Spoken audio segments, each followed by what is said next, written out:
আসসালামু আলাইকুম। আশা করি সবাই ভালো আছেন। দেখতে দেখতে আমাদের নির্বাচন শেষ হয়ে গেল। তাহলে কি আমাদের দায়িত্ব শেষ? না, এখন আমাদের নতুন আরেকটি কঠিন দায়িত্ব এসেছে। সেটি হচ্ছে আমাদের দেশকে সুন্দরভাবে গঠন করা। এই সোনার বাংলাকে সত্যিকারের সোনার বাংলা হিসাবে রূপান্তরিত করা।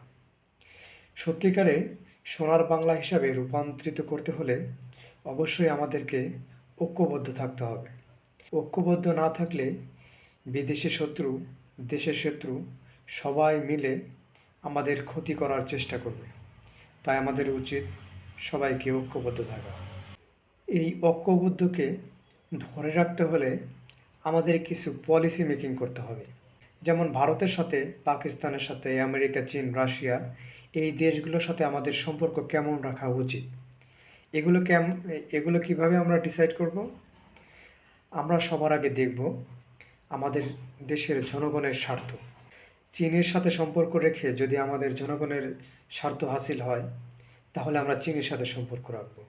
যদি ভারতের সাথে সম্পর্ক রেখে আমাদের স্বার্থ হাসিল হয়, তাহলে আমরা ভারতের সাথে রাখব।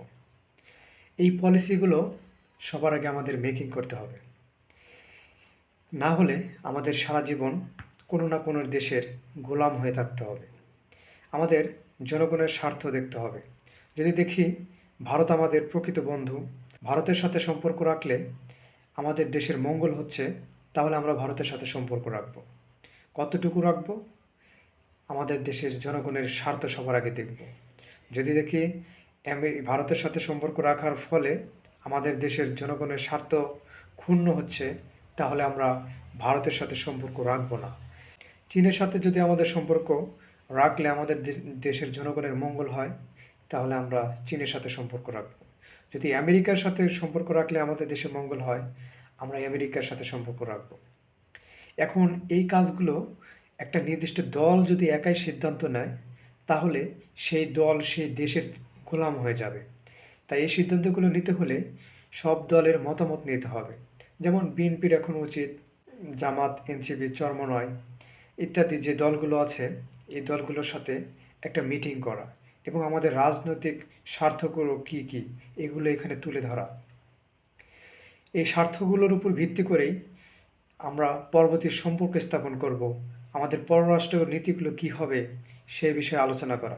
আমরা যদি এই সময় আমাদের পররাষ্ট্র নীতিগুলো সঠিকভাবে তৈরি করতে না পারি, তাহলে আবার সেই হাসিনার মতো ভারতের গোলামি করতে হবে। ভারতের গোলামি না করলেও চীনের গোলামি করতে হবে। চীনের গোলামি না করলেও আমেরিকার গোলামি করতে হবে। আমেরিকার গোলামি না করলেও পাকিস্তানের গোলামি করতে হবে। এভাবে কোনো না কোনো দেশের আমাদের গোলামি করেই যেতে হবে।